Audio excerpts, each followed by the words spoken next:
Hello and welcome to the Recruit Rockstars podcast, where we focus on the people part of VC portfolio companies and PE portfolio companies. Every Tuesday and Thursday, I interview a world-class expert on talent and recruiting so that you can build a company filled with rock stars. And if you're like most of my listeners, you are leading a business or leading a department at a business that is rapidly growing. And that introduces a whole host of challenges. Just trying to keep up with things, trying to keep the team together, keep them on the same page, and continue to build a world-class team.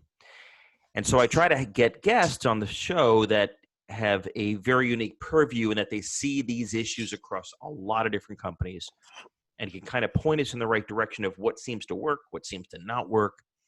And today's guest is no exception. Matt Hoffman is with M13, a really fascinating venture type of business. And I'm going to let him describe it in a second, but he's the partner that focuses just on talent.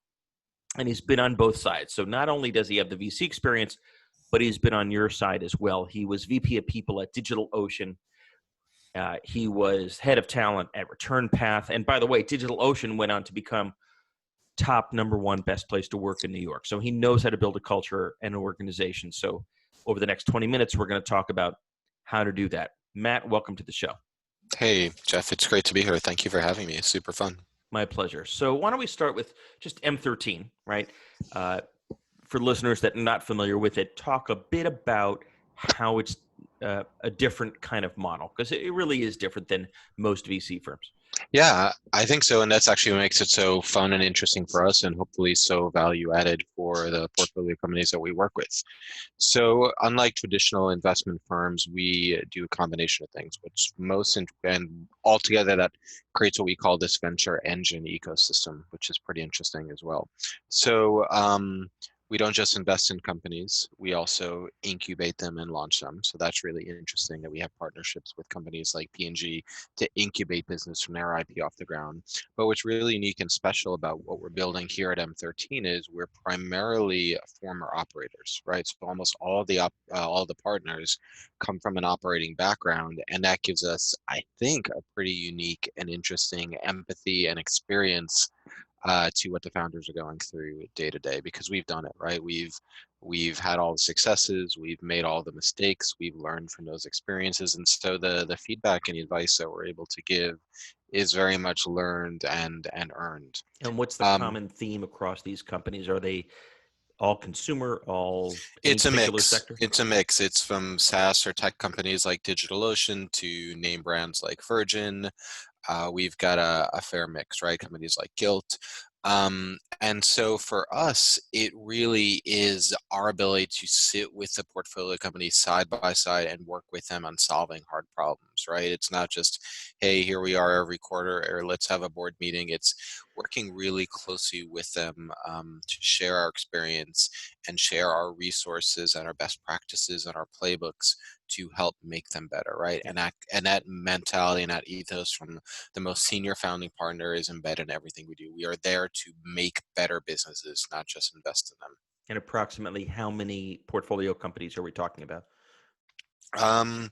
In the second fund, which only closed very recently, we have about 20 now. We expect that to increase considerably as we deploy the rest of our capital.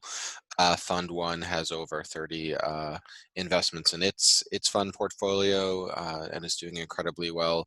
Like I said, we've just closed the second fund in the spring, and now we are excited to start working with an even broader array of companies and help make them better. For listeners that are not familiar with M13, what would be some examples of portfolio companies that they either might be familiar with or at least the category? So we primarily focus on companies in the consumer space. And so companies that you would definitely know would be LYFT, Pinterest, Rothy's, Daily Harvest, FabFitFun, Capsule, companies that are really changing and having a meaningful impact and transformation on consumer behavior. Those are the ones that we think are really fit in our sweet spot. We've had good success helping them grow and be successful. Great. So now that we understand the context, your role is to work with these companies, I assume, very intimately. And do you get involved even before the investment as you're starting to think about what the team looks like, or do you tend to get involved after the company is kind of underway? Potentially both, right? Which is what makes it so fun. So if it's for traditional investments, I'll obviously be involved in giving my thoughts and feedback on the leadership and founding team and how they work together and how we might be able to help them work together more effectively.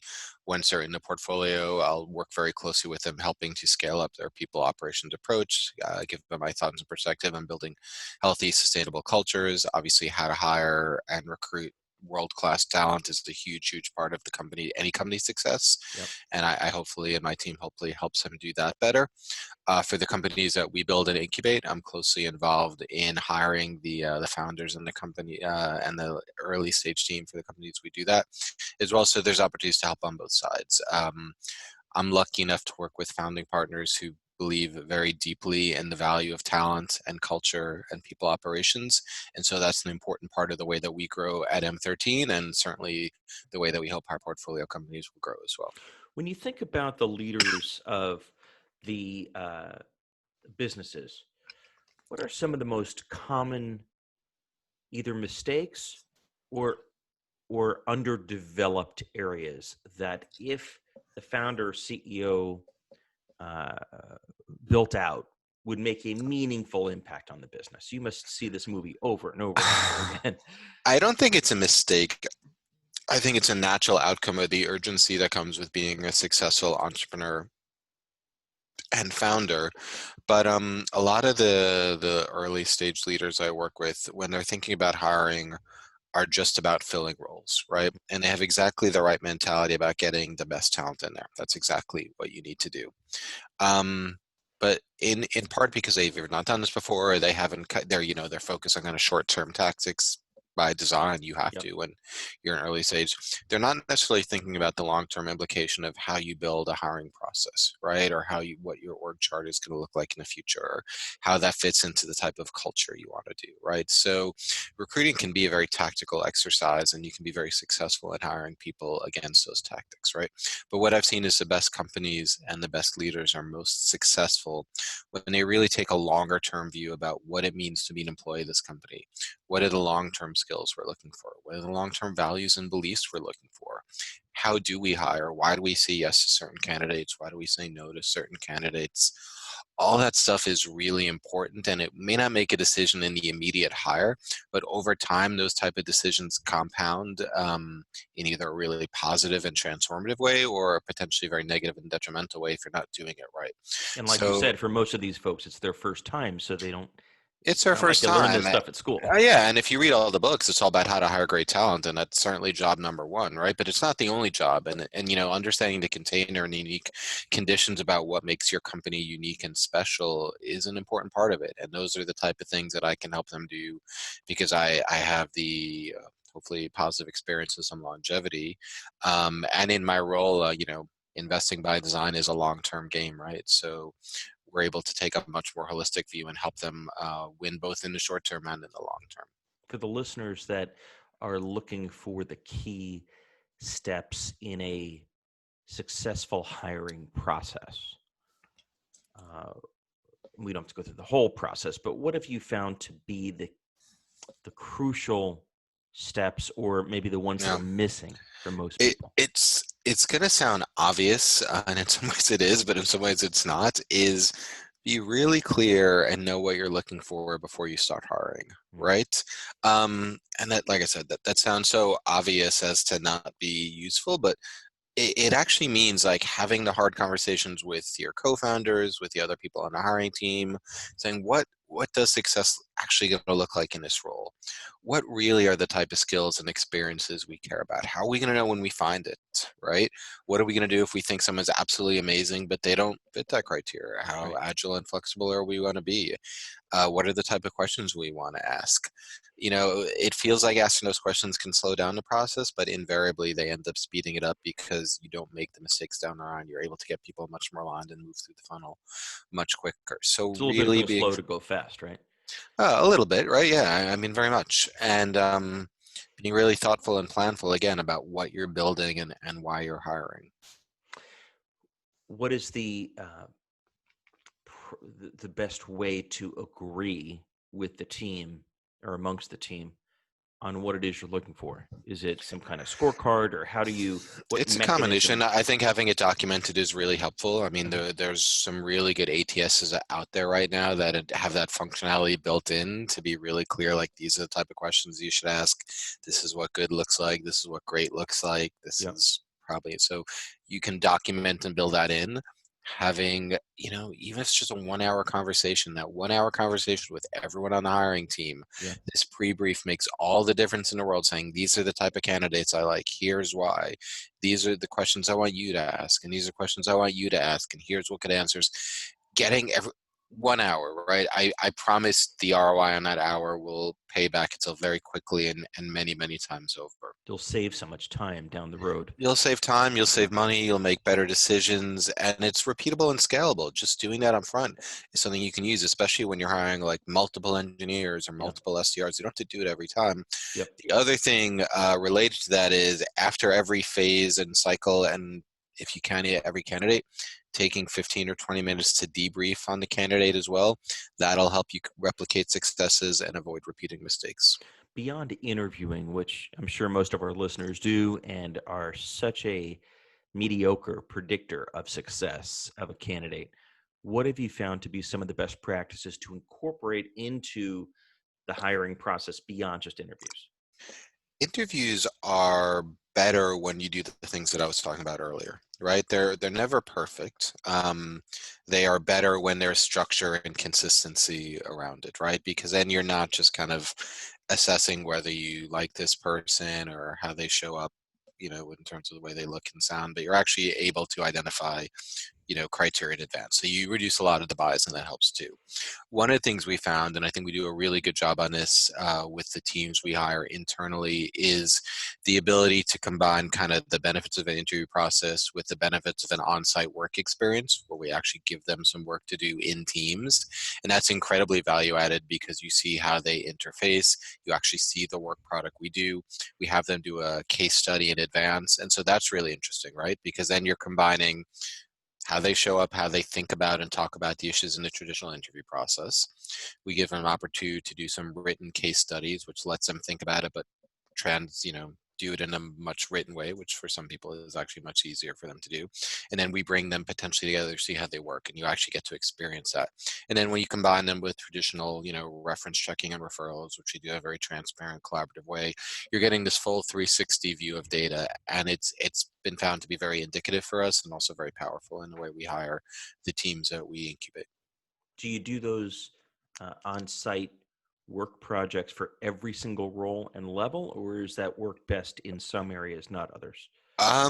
We do that for the founding teams that we incubate, which are small teams, and so it's not related. They're all senior level, kind of come in and lead it. I don't know that it's a pretty significant time investment. It's worth it for us for the incubated companies because it's so powerful. I can't promise that for every level in an organization you would want to do that, especially for junior levels Hmm. internally. Hmm. But for senior level roles, I absolutely advocate some version of that, right? Whether it's come in and, share your thoughts in person and present kind of your view on how you think about the world in 90 days. I think that's useful. It's sitting down with a potential manager or C-level leader to really work through those things. I think that's incredibly powerful, right? So you don't have to do it at scale, but you can do it for key roles. And like you said, interviews are great, but they're not the only way of assessing it all. I would assume that you see candidates that do exceptionally well in the interview, but they bomb the kind of the work exercise or work product, right? Because Yeah, it's for totally sure. different to talk about doing it And versus actually doing it. by the way, the opposite is also true, right? Yeah. Like, some people are just not great in a formalized interview setting Yeah. because they're not able to articulate their thought process, but yet they can come in and do magic, right? And, Yeah. an engineer is a typical example of that, where they're just, the skills that make someone a good engineer don't necessarily relate to skills that make someone a good engineer interviewer, right? And so for those, you would typically do things like coding tests or a chance to kind of show their work where it can speak for themselves. And so, having an agile process that really meets the needs of the team and the organization is really, really important for recruiting leaders. When you get past interviews and you get past kind of that work exercise product, uh, it comes down to reference checking. Yep. What can you share with listeners about some of the best practices that you've learned of reference checking that I just see so many people either struggle with or they skip it altogether. Yeah, I think it's really important. You know, there's an old cliche that the best predictor of future success is past success, right? Um, but I apply the same caveats that I would before. I think reference checks work best when there's a structure behind it, when you actually know what you're looking for. You know, if you're just talking to some random person who you share a LinkedIn connection with, and it's tell me how it was working with Jeff, and Yeah. like that's barely, it's not any more indicative than the interview, right? Right. But if you say, hey, I'm really interested, one of the things we uncovered in our interview process is they show up really well here or not, can you give me some examples of that, right? So I think that's one. I think two, being really thoughtful and clear about the context, right? Just because I was successful or Mhm. unsuccessful in one job may not have anything to do with this next job, right? They Because crushed it at different, Google on this project, but now they're coming to a 10-person startup. yeah, or You they got to worked at share a the, huge Fortune 500 company and yeah, vice versa, right? yeah. So really understanding the context. Like it's useful data, but don't over rely on it. I think, you know, again, it's just being really clear about what you're looking for. The same best practice you put in interviews, making it very situation specific, looking for examples that shed light on how they're going to show up is really important. The other thing that I kind of have a thing about when it comes to referrals is I am just not a big fan of blind referrals at all, right? So that's not to say that you do the traditional approach of just getting a list of referrals from a candidate, Hmm. right? It's more around being transparent, saying, hey, I know you've worked here. I'd really like to talk to this person. Are you okay with that, right? And that does two things. One, it kind of protects the confidentiality and privacy of someone who's actually out there on the market and may not get there. And so even if you're not talking to someone at their current place of employment, you don't have any guarantee that they're then going to say to their friend who is working there. So you have to be really careful that it also allows the candidate to provide useful context about why this person may or may not be a helpful source of data, or at least add color to it. So I don't believe that candidates get to choose exactly who they do referrals with, but I very much believe that ethically you're obligated to at least tell them who you're going to speak to before you do. So it's fair game to say, look, you were head of sales at this company for 5 years.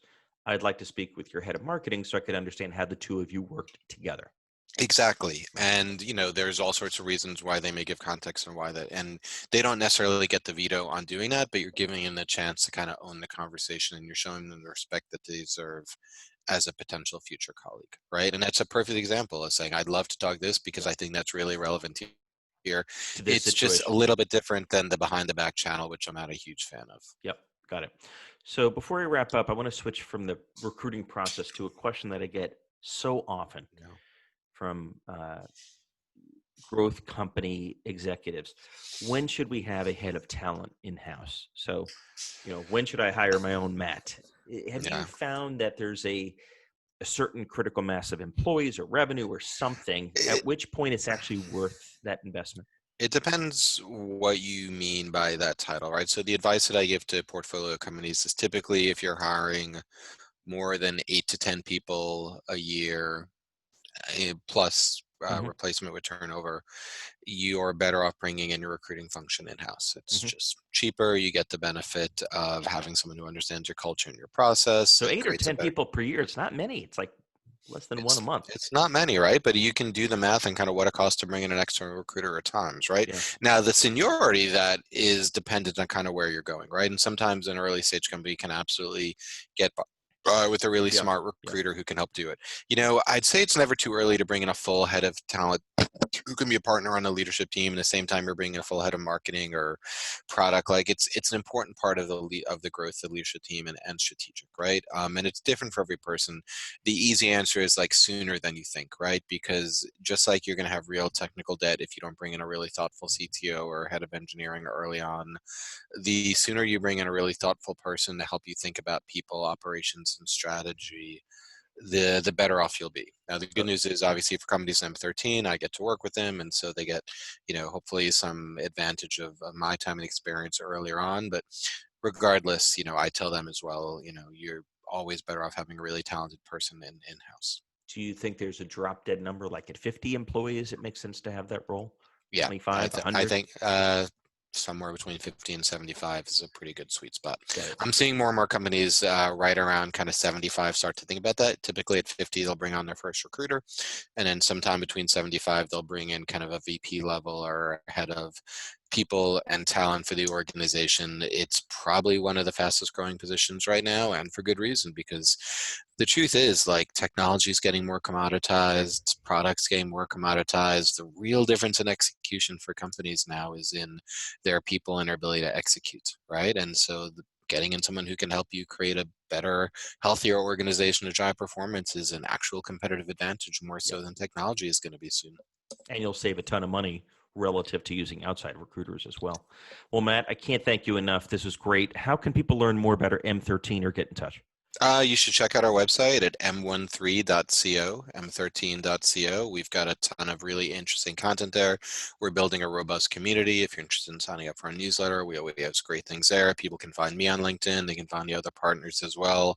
We're always growing our community. We're always interested in talking with really smart and intelligent people. Certainly I am as well, and that's the best way to get in touch with us. Thanks so much for making the time. Thanks for having me on. It was great.